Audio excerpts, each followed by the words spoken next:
Did you know that each and every hour in the United States, someone commits a hate crime? That at least 8 African Americans, 4 Muslim, 3 whites, 3 gay, 3 Jewish, and 1 Latino persons become hate crime victims every single day. According to the latest available FBI Uniform Crime Report statistics, 1/2 of all the hate crimes in this nation are committed by people between the ages of 15 and 24. And so I ask, what are we teaching our children? What have you been taught? Hatred is a learned behavior. We teach our children to hate. And if we teach our children to hate someone else, then in actuality, we're teaching them to hate themselves. And I want to say, when I was a child coming to Vermont, I came to Vermont since I was 5 years old until I was about 15 years old, and I realized that I was black. You know, that I was African American and that there was a difference between blacks and whites. And when I came to camp, see, I'm going off my script, but when I came to camp, and I do this chapter in my book, Camp Betsy Cox, it was a phenomenal camp. My sisters went to farm and wilderness camps. And so I and my sister under me first came, and then my 2 twin sisters followed, and so we were 4 African American girls in camp, and not too many people in Pittsford, Vermont had ever seen black people. So they used to touch our hair, you know, and they would touch our skin, and it was just something new to them. So I'm astonished to see so many colorful faces here. So Vermont is definitely the place to be, celebrating diversity. And so while we're fortunate to be here in one of the greatest countries in the world, with the latest forms of entertainment and networking all around the world through social media, Facebook, Instagram, Snapchat, Twitter, and I am on Twitter if anyone wants to follow me, we must also focus our attention on the injustices that continue to plague our society. We must raise the bar for our children. I teach criminal justice at John Jay College in New York City, and I'm always researching polls and statistics on young people. And there's one that wherever I go, I often share. It's a poll conducted on adolescents who were asked, what would you like to be when you grow up? The answer was quite simple, and I quote, rich. Not rich in service, not rich in helping anyone, but just rich. And it touched me. What happened? What happened to our humanity, to our compassion? What happened, ladies and gentlemen? Because a focus on material gain only should be unacceptable for our children. We are worth far more than that. We must raise the bar. And so my premise this afternoon is very simple. I believe that every child must have the opportunity to be their greatest selves, to conquer all obstacles that stand in their way, to be inspired, motivated, and truly believe that they are worthy of a quality education, so that each and every one of us is properly prepared and recognizes his and her own true value to participate in the mainstream of society. To understand that each and every one of you has a legacy of your own, and if nothing else, you must give something back to your community. To have care and compassion for others almost as much as you have for yourselves. To desire to give something back to society almost as much as you desire to give to yourselves. Every one of us has the power to coexist peacefully, to be effective, dynamic leaders, and to actually be the change that is needed in today's society. And I also want to acknowledge the choir. You ladies and gentlemen were absolutely phenomenal. I almost wore my red jacket and black skirt. I said, oh gosh, I'm so sure glad I didn't because I can't sing like you. And to these beautiful children, you were really amazing. To these beautiful children, you guys rock. You guys are amazing.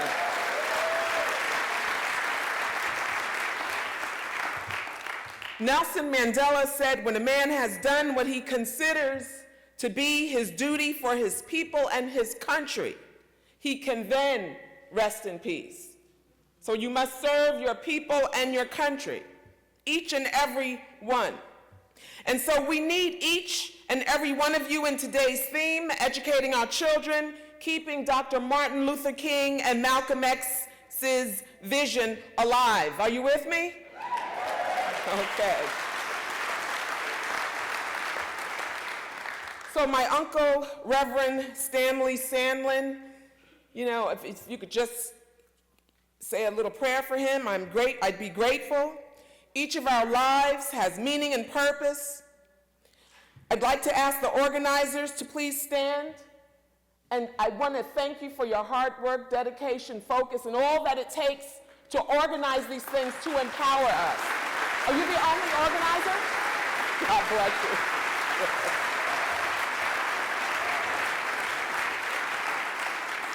And to this great cultural center, God bless you. To this phenomenal church, historic church, and to this local community, all so beautiful and young and vibrant, thank you for being here. It was Dr. Martin Luther King Jr. who said, injustice anywhere is a threat to society, and justice everywhere.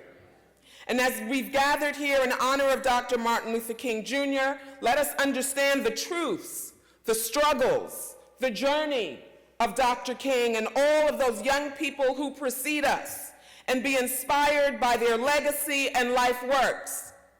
I'm honored to be your guest this afternoon as a daughter of two great leaders, Malcolm X and Dr. El-Shabazz.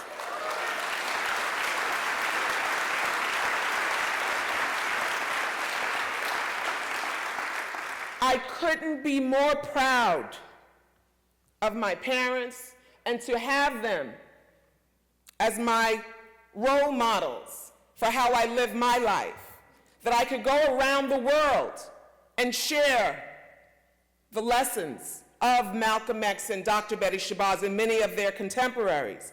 I was just a child, not quite 3 years old, when my father was politically assassinated in 1965, and so my memories of him, as I recount in Growing Up X, my first book, are flickering images and moments spent with him. Like most children, I was in love with my father. He was daddy, and whenever he came home from working very, very, very long hours, our house would come alive in a very special way. He was very tall, a little over 6'4". And, you know, I often share when I go to these museums and see these, you know, renditions of him, and he's about 4 feet tall. You know, and nothing wrong with 4 feet tall men, of course, right? Because we don't discriminate, but my father was 6'4", so it's good to just, you know, get it, you know, he's a little over 6'4". So it's good to just get the, you know, an accurate portrayal. Same thing with Frederick Douglass. And so my father, he had these big pearly white teeth that would pierce through an enormously beautiful smile. I remember his voice with such authority as he'd call my name, Ilyassah. And my mother told me when I was a little girl, I didn't listen to everyone. But when Daddy called, I'd stop in my tracks to give my attention to my father. One of my favorite speeches of my father's is his debate at Oxford University, where he's with his favorite group of audience, students. And he talks about achieving peace, liberties, and freedoms. And he quotes William Shakespeare's Hamlet to motivate them, to help them to understand the pivotal role they play in society. And he said, to be or not to be, that is the question. Whether it is nobler in the mind to suffer the slings and arrows of outrageous fortune, or to take arms against a sea of troubles and by opposing end them. You see, we find ourselves complaining about the educational curriculum, about sky-high tuitions, about the injustices in our communities, about young, unarmed Black citizens brutalized, shot, and even killed by police officers under questionable circumstances. And this is not against all police officers. I have a beautiful police officer escort today, and I have a lot of friends who are police officers, but we must focus on those who are not living up to the role of protecting all citizens. And we've witnessed the judicial response to protests by the people has continued to be a string of grand jury non-indictments and acquittals. However, as protesters, this generation of young leaders expressed discontent and skillful use of social media to rapidly organize, galvanize, and educate the masses on important human rights issues. But we must understand, just because we've tweeted a social hashtag, it does not end there. It does not make you an activist or a social change agent. You must have a well-thought-out plan, a strategy from getting to point A through Z, colleagues to discuss and assign leadership roles to your task at hand, just as the generations of young people before you. You must have a plan. Dr. King sought solutions. My father sought solutions. He continuously counseled smart action to improve the unjust situations, cautioning against false moves and the folly of, much like a mouse, running in place, thinking one is making progress when the problem still exists 50 years later. You must look to the generations of young leaders before you, continue your legacy of dynamic leadership, and raise the bar for our young people. My father was also just in his 20s when the world would learn of him. Many people say that he changed, and he didn't change. He just evolved. He continued to evolve. Who he was at 20, who he was at 30, who he was at 40, 50, and in his teens was a young, compassionate man, smart, brilliant man. He stood up to the injustices around him. When young people were demonstrating marches and protests, wanting to integrate schools and housing opportunities, Malcolm came along and said, "We demand respect as your fellow brother. We demand our human rights ordained by God." He redefined this American civil rights movement to include a human rights agenda as he circled the globe tirelessly in search of solutions to the human condition that would oppress its fellow brother, sister, and their children. I mean, just think of it. Here was this man in his 20s during a time when most people didn't travel. And he traveled the world in search of solutions to the human condition that would treat his fellow brother in an inhumane way. And so this image that was portrayed of Malcolm was so untrue. It was so false. And today, when you see the injustices that are still occurring, we get to appreciate Malcolm and we stop and listen to what he's saying. He was reacting to the injustices around him. He persisted to unite Africa and her descendants in the diaspora towards a singular international struggle for freedom, justice, and independence, hence a global icon by the time he was in his 30s, providing a blueprint for any oppressed group seeking social justice and equality. This uncompromising dedication made Malcolm X an international figure by the time he was in his mid-30s. And today's social climate must remind this generation of the realities of Frederick Douglass, Paul Robeson, Sam Cooke, Fannie Lou Hamer, Malcolm X, Dr. Martin Luther King, and many of their contemporaries confronted however they sought to resolve. It's your responsibility to continue and find the means to the end of such continued injustice. to ensure history accurately honors these young leaders, that your educational curriculum includes the integrity of all the change agents our country produced. Oftentimes we complain that we no longer have effective leaders, but you must look into the mirror, ladies and gentlemen, and understand that you are those leaders that we seek.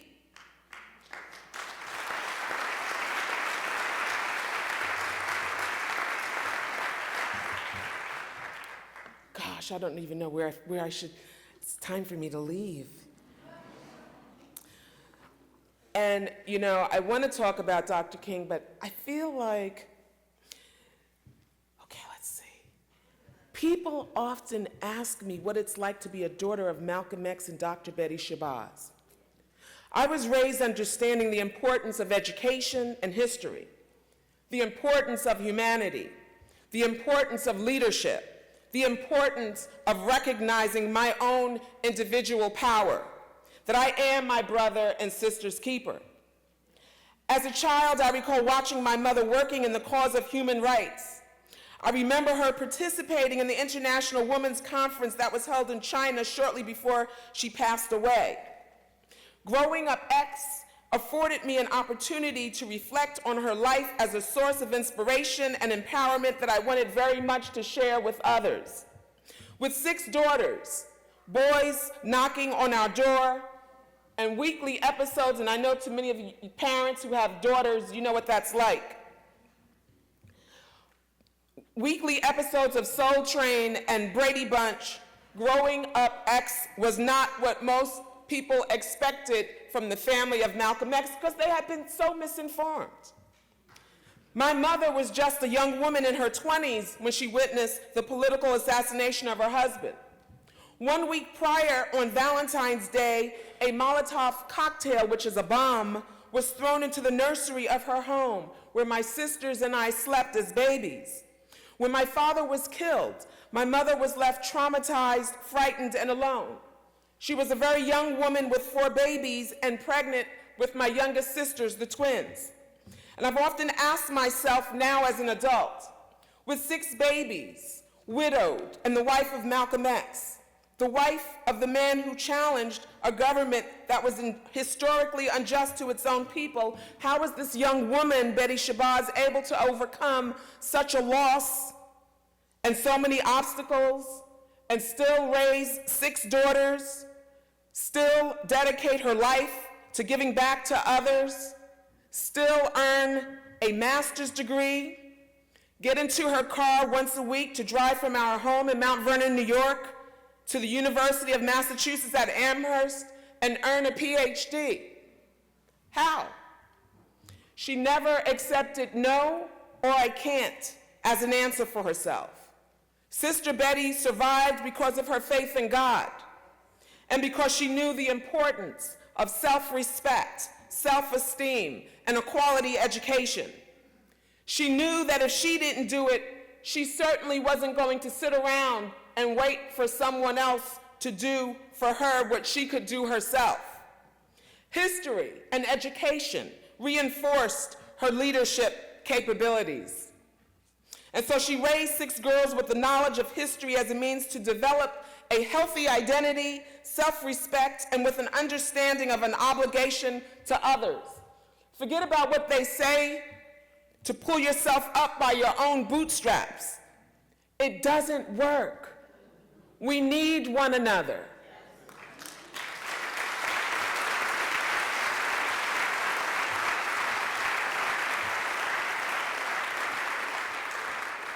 So I'm just going to jump down to the end. I pray that we will be fortified, and I want to say that the King family and the Shabazz family grew up together, that we were very close, that my mother and Aunt Coretta were like sisters. They were like best friends, and I'm so grateful that they had one another to lean on. It's so important that we cultivate friendships. It's extremely important. It's one life, just this one time. One life, this one time. Then we go someplace else. I pray that we will be fortified with the understanding that knowledge of accurate historical information prepares us for leadership in our homes. It prepares us for leadership in our communities and around the world. It fosters self-respect and then respect for others. It instills in us strength, compassion. Compassion is what I tell my students, and the ability to see right from wrong. It reminds us of who we are at our core and all of what we can accomplish together, educating our children, ourselves, keeping both Dr. Martin Luther King and Malcolm X's vision alive. If not us, then who? If not now, then when? To be or not to be? That is the absolute question. Thank you very much. Ladies and gentlemen, you're beautiful.